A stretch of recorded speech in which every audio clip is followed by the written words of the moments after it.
Next up, we've got Christina Taylor. Hi, Christina, how are you? I'm good, thanks. How are you? Yeah, really, really good. Thank you for doing this. You invited me down to your dance studio. Is it dance studio the right word?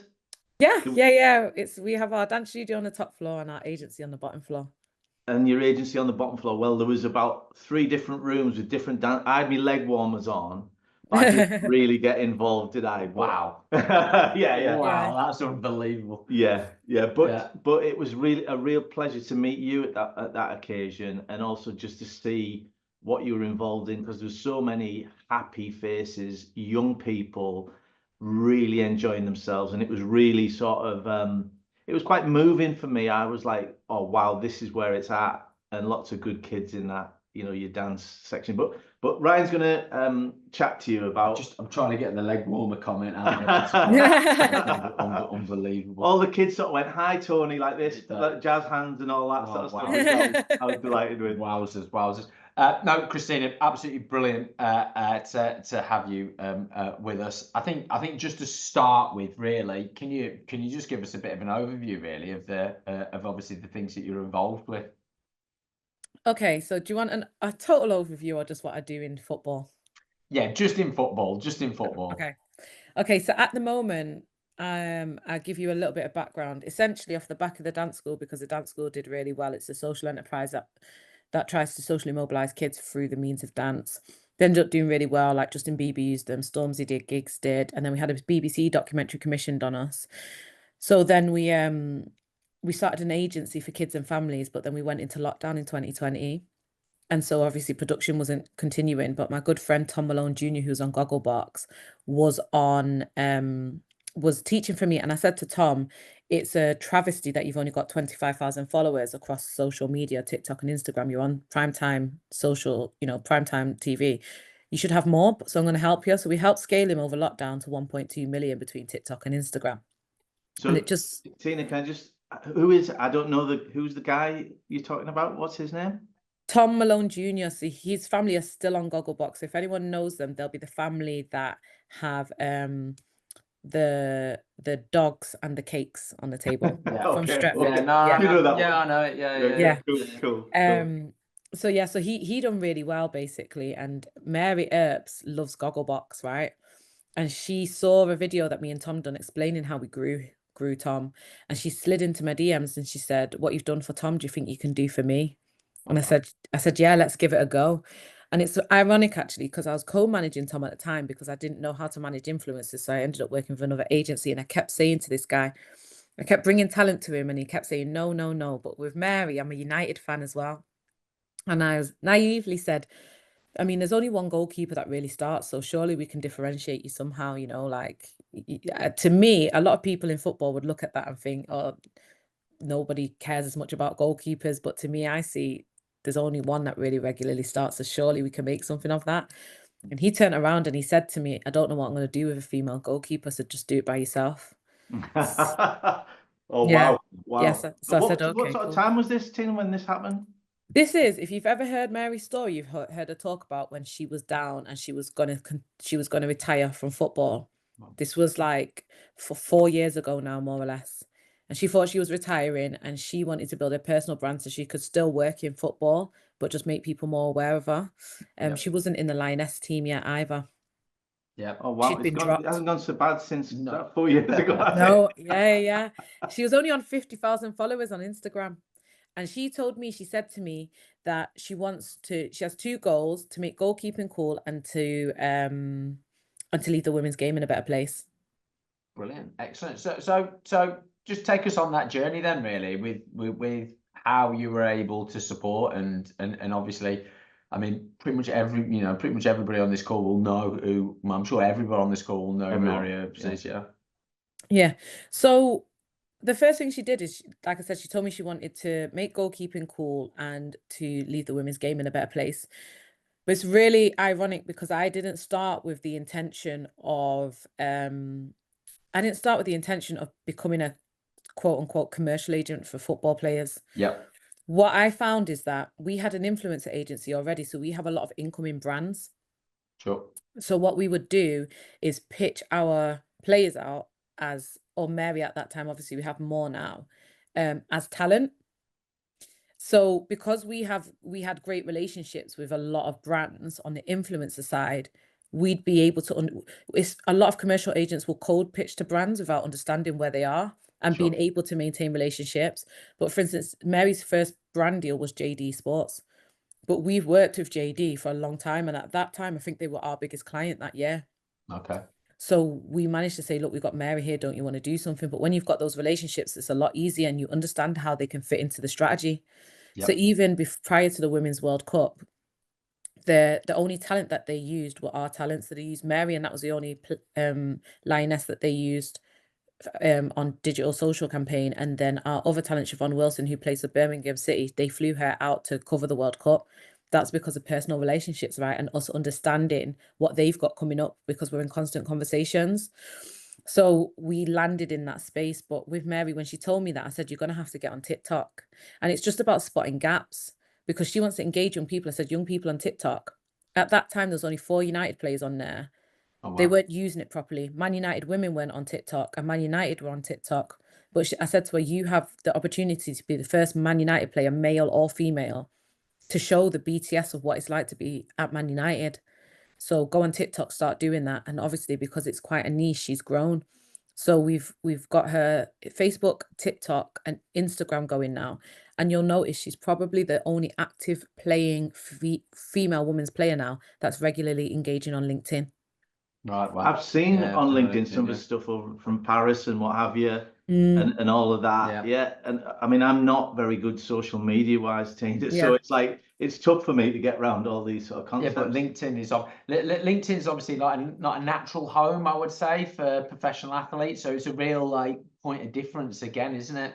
Yeah, at the moment you would say it's not a natural home. I think it definitely is a natural Oh no, home. I yeah, think yeah. people are just missing a trick. From two perspectives. If you want commercial, where are the decision makers?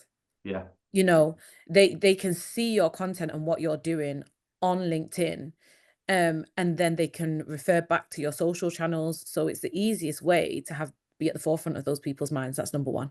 Sure. Number two, for any player that's looking at what they might do post-retirement, regardless of whether they're 21 or 35, Yeah. it's a good segue into understanding what's tickling the market's fancy. From a Yeah. point of view of, you might find that you can engage with other people on a B2B basis because you might want to develop like I say, a kind of a retirement plan in terms of what businesses you want to set up, or how you want to move forward there. But also you can also see the temperament of how brand managers, how influencer managers, how CEOs and CMOs are interacting with other athletes that are retired. So you can strategize from there. It's interesting that, because I mean, I've called me old school, but I tend to talk to players when they're in the 30s about the second careers and what's going to come next. You know, what's going to be when you hang your boots up, or when the club stop calling, what you're going to do. But you were saying start early as 21, start preparing the ground, so to speak, or building your followers or your whatever it is on TikTok and all the rest of it. Is that what you're saying? Start young, start early. 100%. Like you've got, so I was actually having a conversation about this today. Your brand narrative, you can't build in 2 to 3 years pre-retirement. It's just not a long enough time to become Right. sustainable and to show people who you are on a consistent basis. Because a lot of these things, so like for instance, they won the Euros. Mary did get a little leg up, but she wasn't one of the main ones that got a leg up, but she did get a leg up, right? Then they go to the World Cup. She gets another leg up, saves a penalty in the World Cup final, wins a Golden Glove, the whole thing with the goalkeeper shirts. We had a great run from this time last year, we were at an award ceremony every single week. Wow. But then, wow.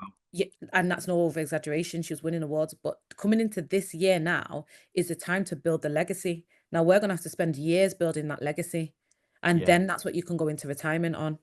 Just remind us what happened with that shirt, the shirt sort of controversy. So Nike were not printing her shirts or goalkeeper shirts, and essentially she was asked about it in a press conference, and she made the decision to speak out on it. And it's interesting because I actually told her prior to that, I said, Mary, you can say something. And at that time, Millie Bright was injured, and obviously Leah was injured, so she was captaining for England. And she said, I don't want to make anything about me while I'm captain. I find it really distasteful. It's all about the team. I'm not saying anything. So I said, I respect that and I understand that, because for her, her professional career always comes first, and team comes first, right?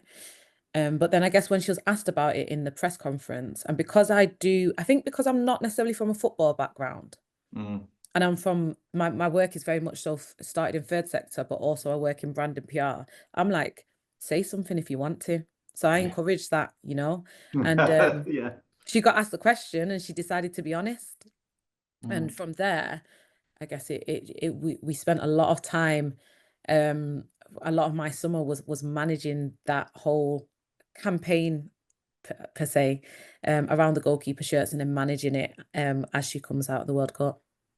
Yeah, yeah. I mean, it was really, but to be honest, it sort of morphed into being a team thing, didn't it? Because it was kind of an act against really sort of sensible sort of decision making for what the overall direction of the entire women's football. Well, I think that's it. I think she's always said that her teammates were super supportive. Yeah. And they'd had private conversations before where her teammates actually did step in and help back her. So she's always, you're right in that sense. But I think also it shows how, at the time at least, but I think people are getting better at it. Not many people understood the difference between men's and women's football, because you look at women's football, they're following the player more than they are the league or the team. So in men's football, maybe it is wild to think that a goalkeeper shirt can be one of the highest selling shirts, but in women's football, it's not, because if they like your personality and they like who you are and what you stand for, regardless of what position you play or what team you're at, you can still be that superstar. Yeah. So just give us a sense then of kind of what the operation is now of kind of managing Mary's, commercial outgoings and outputs, and obviously all of her social stuff. Is it just you? Is there a team, or how does it work? Yeah, so obviously I'd say I'm more like a brand manager. So my job is day-to-day relationship management with brands, with broadcast, with lots of different people. So for instance, Mary obviously doesn't do a lot of broadcast right now, but I do make sure that she does little bits to make sure that she's always got a foot in there, and we've got those relationships for post-retirement. And then I'll also make sure, obviously, just like PR, I'm going places that the narrative around her is correct, and I speak to her, I'd say definitely on a day-to-day basis about what's going on. I then have another lady called Natalie in my team, and she executes more so the logistics. So she has an event, she'll book the hair, she'll book the makeup, she'll book the car, she'll make sure that she's posting on the dates that she needs to. I'll be the one that's closing the deal, she'll be the one that executes the deliverables of the deal. And then I have another lady called Annabelle, and she deals with any brands more so that kind of like want to gift or start a relationship with Mary, or that Mary wants to start a relationship with. So there's like I'd say three tiers of who works with her. And Tina, how does that? Does Mary have an agent, a football agent, looking for? Yeah. So how do you work with the football agent? That interests me. Well, what's happened is with Mary, she changed her football agent earlier this year, so she already had me on for commercial. So she has just a football agent and a commercial agent, but the football agent, if they like, they can bring commercial to Mary, and then we can split on the commission. But the reality is, in women's football, this is my personal view, like, because of the amount of players that a lot of agents have to have, they don't have time to have 3 people working on a commercial strategy for a player. So it's very difficult to compete with a team that does purely commercial in the manner that we do anyway. And it's not their focus and it's not their forte, hence why we don't have a football agency, Yeah, I must have missed that call, Tina. I think Mary's come with a blank number when she was ringing me, I think. That was spot on with you. In fact, David Malloy has just asked there, what are your thoughts on working alongside traditional football agents to take on the commercial side of a player's career? But I think you've touched on it there, really. It's an expertise, isn't it, that you guys have developed, and that's a potential resource to other agents and agencies. I tell you, so there's one thing I've learned is the player has to be engaged. Yeah. So like if the player is not engaged, there's only so much you can do. So I can build a brand narrative around a player and I can help, but if the player's not as interested, it's really difficult. So that's number one. Number two, I wouldn't mind working alongside a football agent, but I really do think that the personal relationship with the player matters a lot. So if the football agent was willing to relinquish that access, which a lot of football agents struggle with, then I'd 100% be willing to do that. But like, for instance, I have to catch Mary sometimes when she's on the way back from a game and she's calling me at 12 a.m. in the morning. Yeah. You know what I mean? Like we can't always be having calls because I need quick answers, or, you know, if I'm trying to get something over the line, I just need to know, look, would you be willing to do this? Would you be willing to do that? And I just need to know so I can get things over the line, you know? And so you mean you'd have to chat it through with the agent. He might not get where you're coming from, or you might not get him till the next day or the day after. yeah. That's exactly what you mean. Oh no, Yeah. I get that. Because agents are typically, my friends that are agents, they're flying all over the world, they're meeting clubs, they're doing other things, and they might message a player, and the player sometimes takes forever to get back, as well. You know what I mean? So if I can pick up the phone to the player, they know, Mary knows, we do mainly WhatsApp. If I call her, she needs to answer, because it's probably going to be money. You know what I mean? Yeah. So she'll answer my phone call. What, you know, I just need this from you. What is this? And so she'll get back to me. I need that relationship with the player, but I'm definitely always open to working alongside agents. The agent just needs to be prepared to like relinquish. Yeah, and I'm sure there's lots of agents on the call today, and I'm sure you are going to be. We've shared your LinkedIn. You're big on, obviously you're big on social media. I'm sure you'll be inundated by agents after this call who want to work, and you know, Tina, I find that I'm just purely focused on the football side of things. I don't know about the commercial, and it's a specialty all of its own, isn't it? You know, and totally. Look, if you're an agent with a big group, a big name agency, you'll have people in that company who look at the commercial side, and the commissions are better as well. The commercial side, and less regulated. But do you know what's really interesting? Is you know, when you record this, are you putting this anywhere? Well, we're sending it to all the people, but if there's something you want to say and you want to just tell the audience, we've got a mixed audience of clubs, agents. We can always cut it out if you want, just for this audience. I'll say. I tell you what, Tina, this is just absolute gold dust, and thank you so much for sharing it. Like it's you know, it's a world that somebody like me, an agent who's been in the football business, just hasn't seen. And you know, I've got about 10 followers on Instagram. I'm doing all right on LinkedIn, to be fair, but you know, you can always give me a little bit of a leg up at some point. But you can always let me know if you want any help. I'm always here. No, I'll be coming down, but it won't be with the leg warmers this time. But I'd love to come down and see the kids again, because that was fantastic. But there's quite a lot of comments and loads of comments there. Really, just commenting on, you know, the illumination really of what you're doing. Jen's put a nice note on there about how Mary's personality has blossomed over the years and developed up, which is obviously you've played a part in as well. And yeah, you know, I wanted to ask you, you know, how's Mary enjoying life over in Paris as well? It's funny, we were on a FaceTime yesterday actually while she's in camp, and she was literally telling me how much she loves it. She loves Paris. She loves the city. She loves the facilities. And I think she loves the opportunities that she knows she can capitalize on there as well. And I think she's actually enjoying, because she's genuinely passionate about the women's game, and she's enjoying speaking to people and brands and like TV and broadcast, and bringing them over into, you'll start to see more like of them filming in Paris and exploring like what French women's football looks like, you know. And how's the language going, Tina? How's the Ryan's our expert, so if Mary did want to learn some French, Ryan sort of speaks in this sort of French English, I think. It's franglais or something like that. Parlez-vous français? Yeah, she gets us through. Gets us through. She's having weekly lessons. Have you been over to Paris recently? No, I went twice and I'm meant to be going next week actually. So I'm going next week. So I've been twice. I've only been twice. I've not been to watch a game yet. I've been trying to figure that out. Last time I was in Paris, I bought an engagement ring. So just be careful when you go to Paris, right? Just be careful when you go to Paris. Yeah, I don't think that'll be happening for me. And are you in the market for some more players, or Yeah. you mentioned other sports as well? I mean, look, we talking about Mary Earps because this is football. What are the other guys and girls doing in other sports?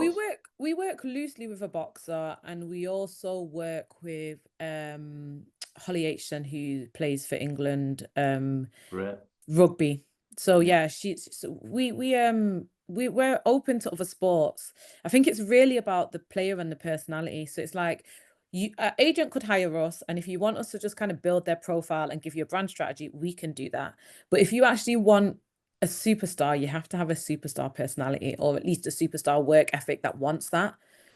So I think you as an agent, you always know, right, if someone can talk in front of the camera or Yeah. wants it. But you can always build a strategy to at least leave them in better stead. Yeah.